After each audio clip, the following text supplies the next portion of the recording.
ರಾಮನಗರ ಜಿಲ್ಲೆಯ ಹೆಸರು ಬದಲಾವಣೆಗೆ ಗ್ರೀನ್ ಸಿಗ್ನಲ್. ರಾಮನಗರವನ್ನ ಬೆಂಗಳೂರು ದಕ್ಷಿಣ ಜಿಲ್ಲೆ ಅಂತ ತೀರ್ಮಾನಿಸಿದ ರಾಜ್ಯ ಸರ್ಕಾರ. ಮಾಗಡಿ ಮತ್ತು ಬೆಂಗಳೂರಿಗೆ ಅವಿನಾಭಾವ ಸಂಬಂಧ ಇದೆ. ಪುರಾತನ ಸಂಬಂಧದ ಹೆಸರು ಉಳಿಸಿಕೊಳ್ಬೇಕು ಅನ್ನೋದು ಅಷ್ಟೇ ಹೊರತಾಗಿ ನಮಗೆ ಇನ್ನೇನು ಇಲ್ಲ. ರಾಮನಗರವೇ ನಮಗೆ ಕೇಂದ್ರ. ರಾಮನಗರವನ್ನ ಬೆಂಗಳೂರಿಗೆ ಸೇರಿಸುವುದಿಲ್ಲ, ಅದು ಪ್ರತ್ಯೇಕವಾಗಿ ಇರುತ್ತೆ. ನಮಗೆ ಹೆಸರು ಬೇಕು. ರಾಮನಗರ ಜಿಲ್ಲೆಗೆ ಹೊಸ ಹೆಸರಿಟ್ರೆ ಏನಾಗುತ್ತೆ?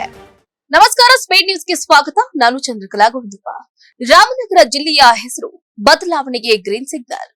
ರಾಮನಗರ ಹೆಸರು ಬದಲಾವಣೆಗೆ ಸಚಿವ ಸಂಪುಟ ಒಪ್ಪಿಗೆ. ಬೆಂಗಳೂರು ದಕ್ಷಿಣ ಅಂತ ಮರು ನಾಮಕರಣಕ್ಕೆ ಗ್ರೀನ್ ಸಿಗ್ನಲ್. ರಾಮನಗರವನ್ನ ಬೆಂಗಳೂರು ದಕ್ಷಿಣ ಜಿಲ್ಲೆ ಅಂತ ತೀರ್ಮಾನಿಸಿದ ರಾಜ್ಯ ಸರ್ಕಾರ.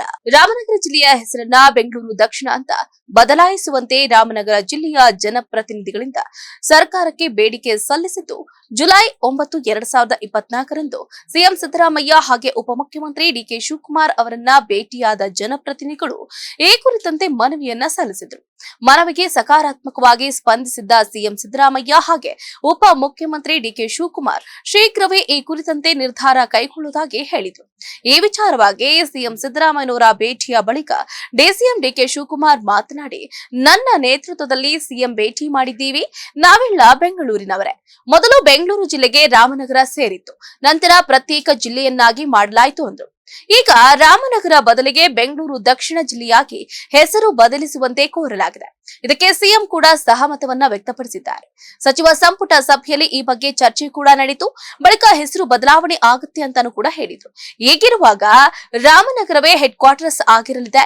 ಮಾಗಡಿ, ಕನಕಪುರ, ಚನ್ನಪಟ್ಟಣ, ಹಾರೋಹಳ್ಳಿ ಬೆಂಗಳೂರು ದಕ್ಷಿಣ ವ್ಯಾಪ್ತಿಗೆ ಸೇರುತ್ತೆ ಅಂತ ಈ ಹಿಂದೆ ತಿಳಿಸಿದ್ರು. ಇನ್ನು ಸಿಎಂ ಭೇಟಿಯ ಸಂದರ್ಭದಲ್ಲಿ ಮಾತನಾಡಿದ ಮಾಜಿ ಎಂಎಲ್ಸಿ ಲಿಂಗಪ್ಪ, ರಾಮನಗರ, ಕನಕಪುರ ಹಾಗೆ ಚನ್ನಪಟ್ಟಣ, ಮಾಗಡಿ ಮತ್ತು ಬೆಂಗಳೂರಿಗೆ ಅವಿನಾಭಾವ ಸಂಬಂಧ ಇದೆ.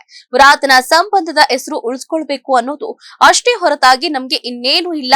ರಾಮನಗರವೇ ನಮಗೆ ಕೇಂದ್ರ. ರಾಮನಗರವನ್ನ ಬೆಂಗಳೂರಿಗೆ ಸೇರಿಸುವುದಿಲ್ಲ, ಅದು ಪ್ರತ್ಯೇಕವಾಗಿ ಇರುತ್ತೆ. ನಮಗೆ ಹೆಸರು ಬೇಕು. ಬೆಂಗಳೂರು ದಕ್ಷಿಣ ಜಿಲ್ಲೆ ಅಂತ ಹೆಸರು ಬೇಕು ಅಂತ ಹೇಳಿದ ಬೆನ್ನಲ್ಲೇ ಡಿಸಿಎಂ ಡಿಕೆ ಶಿವಕುಮಾರ್ ಅವರು ಒಂದು ಗುಡ್ ನ್ಯೂಸ್ ಅನ್ನ ಕೊಟ್ಟೇ ಬಿಟ್ರು ನೋಡಿ. ಎಸ್, ರಾಮನಗರ ಜಿಲ್ಲೆಯನ್ನ ಬೆಂಗಳೂರು ದಕ್ಷಿಣ ಜಿಲ್ಲೆ ಅಂತ ನಾಮಕರಣ ಮಾಡೋದಕ್ಕೆ ತೀರ್ಮಾನ ಮಾಡಲಾಗಿದೆ ಅಂತ ಉಪ ಮುಖ್ಯಮಂತ್ರಿ ಡಿಕೆ ಶಿವಕುಮಾರ್ ತಿಳಿಸಿದ್ದಾರೆ. ಸಚಿವ ಸಂಪುಟ ಸಭೆ ಬಳಿಕ ಮಾತನಾಡಿದ ಅವರು, ಇವತ್ತಿನ ಸಭೆಯಲ್ಲಿ ರಾಮನಗರ ಜಿಲ್ಲೆಯ ಹೆಸರನ್ನ ಬದಲಾಯಿಸುವ ಬಗ್ಗೆ ನಿರ್ಧಾರವನ್ನ ಕೈಗೊಂಡ್ರು. ಅಧಿಕೃತವಾಗಿ ಈ ಸಂಬಂಧ ಆದೇಶ ಹೊರಬೀಳುತ್ತೆ. ಇನ್ನು ಮುಂದೆ ರಾಮನಗರ ಹೆಡ್ ಕ್ವಾರ್ಟರ್ಸ್ ಆಗಿರುತ್ತೆ ಅಂತ ತಿಳಿಸಿದ್ರು.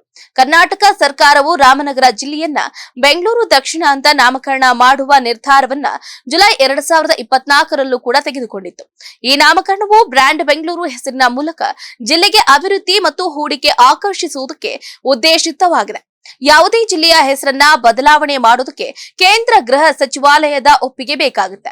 ಅಂತೆಯೇ ಕಳೆದ ಬಾರಿ ಕರ್ನಾಟಕ ಸರ್ಕಾರದ ತೀರ್ಮಾನವನ್ನ ಕೇಂದ್ರ ಸರ್ಕಾರ ತಿರಸ್ಕರಿಸಿತ್ತು. ಹೀಗಾಗಿ ಈ ಬಾರಿಯ ಪ್ರಸ್ತಾಪ ಏನಾಗಲಿದೆ ಅನ್ನೋದು ತೀವ್ರ ಕುತೂಹಲವನ್ನು ಕೂಡ ಮೂಡಿಸಿತು. ಕೇಂದ್ರ ಸಚಿವ ಸಂಪುಟದಲ್ಲಿ ಜೆಡಿಎಸ್ನ ನಾಯಕ ಎಚ್.ಡಿ. ಕುಮಾರಸ್ವಾಮಿ ಇದ್ದಾರೆ. ಕುಮಾರಸ್ವಾಮಿ ಅವರು ಮೊದಲಿನಿಂದಲೂ ರಾಮನಗರ ಜಿಲ್ಲೆಯ ಹೆಸರು ಬದಲಾವಣೆಗೆ ವಿರೋಧಿಸ್ತಾ ಬಂದಿದ್ದಾರೆ.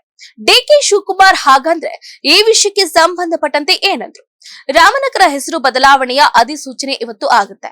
ಹೆಸರು ಬದಲಾವಣೆ ಮಾಡೋದಕ್ಕೆ ಯಾವುದೇ ಹಣ ಖರ್ಚಾಗುವುದಿಲ್ಲ. ರಾಮನಗರ ಮೊದಲು ಬೆಂಗಳೂರು ಜಿಲ್ಲೆಗೆ ಸೇರಿತ್ತು. ಕನಕಪುರ, ಚನ್ನಪಟ್ಟಣ ಬೆಂಗಳೂರು ಜಿಲ್ಲೆಗೆ ಸೇರಿತ್ತು. ಹಿಂದೆ ನಾನು ಕೂಡ ಬೆಂಗಳೂರು ಜಿಲ್ಲೆಯ ಜಿಲ್ಲಾ ಪಂಚಾಯತ್ ಸದಸ್ಯನಾಗಿದ್ದೆ. ಬೆಂಗಳೂರು ಹೆಸರು ಉಳಿಬೇಕಾಗಿತ್ತು, ಅದಕ್ಕಾಗಿ ಹೆಸರು ಬದಲಾವಣೆ ಮಾಡಿದ್ದೀವಿ ಅಂದ್ರು. ನನ್ನನ್ನ ಕೂಡ ನೀವು ಬೆಂಗಳೂರು ದಕ್ಷಿಣ ಜಿಲ್ಲೆಯವರು ಅಂತ ಕರಿಬೇಕು. ಹೆಸರು ಬದಲಾವಣೆಗೆ ಕೇಂದ್ರಕ್ಕೆ ಯಾವುದೇ ಅಧಿಕಾರ ಇರಲಿಲ್ಲ.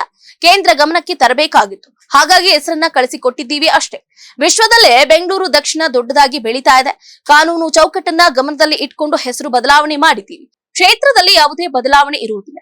ಈಗ ಹೇಗಿದೆಯೋ ಅದೇ ರೀತಿ ಇರುತ್ತೆ ಅಂತ ತಿಳಿಸಿದ್ರು. ರಾಮನಗರ ಜಿಲ್ಲೆಗೆ ಹೊಸ ಹೆಸರಿಟ್ರೆ ಏನಾಗುತ್ತೆ? ಎಸ್, ರಾಮನಗರ ಜಿಲ್ಲೆಯನ್ನ ಮರು ನಾಮಕರಣ ಮಾಡಿದ ನಂತರ ಈ ಕುರಿತಂತೆ ರಾಜ್ಯ ಸರ್ಕಾರ ಗೆಜೆಟ್ ನೋಟಿಫಿಕೇಶನ್ ಹೊರಡಿಸುತ್ತೆ. ಅದಕ್ಕೆ ಆಕ್ಷೇಪಣೆಗಳನ್ನ ಸಲ್ಲಿಸುವುದಕ್ಕೆ ಅವಕಾಶ ಇರುತ್ತೆ. ಯಾವುದೇ ಆಕ್ಷೇಪಣೆಗಳು ಬಾರದೇ ಇದ್ದಲ್ಲಿ ಸರ್ಕಾರದ ವತಿಯಿಂದ ಹೊಸ ಹೆಸರನ್ನ ಅಧಿಕೃತಗೊಳಿಸಲಾಗುತ್ತೆ. ತದನಂತರ ಜಿಲ್ಲೆಯ ಹೆಸರು ಬದಲಾವಣೆ ಮಾಡಿರುವುದನ್ನ ಕೇಂದ್ರ ಸರ್ಕಾರದ ಗಮನಕ್ಕೆ ತರುವ ಮೂಲಕ ಅಂಚೆ ಇಲಾಖೆ, ಕಂದಾಯ, ಆದಾಯ ತೆರಿಗೆ ಮತ್ತಿತರ ಕೇಂದ್ರದ ಅಧೀನ ಇಲಾಖೆಗಳಲ್ಲಿ ಈ ಜಿಲ್ಲೆಯ ಹೆಸರನ್ನ ಬದಲಾಯಿಸುವಂತೆ ಕೋರಲಾಗುತ್ತೆ.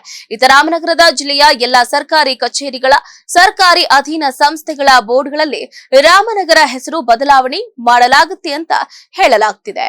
ಇದಾಗಿತ್ತು ಇವರೆಗಿನ ಸ್ಪೀಡ್ ನ್ಯೂಸ್. ನೋಡ್ತಾ ಇರಿ ಸುದ್ದಿ ನಿಮ್ಮದು, ಬೇಗ ನಮ್ಮದು. ಹೆಚ್ಚಿನ ಸುದ್ದಿಗಳಿಗಾಗಿ ನಮ್ಮ ಚಾನೆಲ್ನ ಸಬ್ಸ್ಕ್ರೈಬ್ ಮಾಡಿ.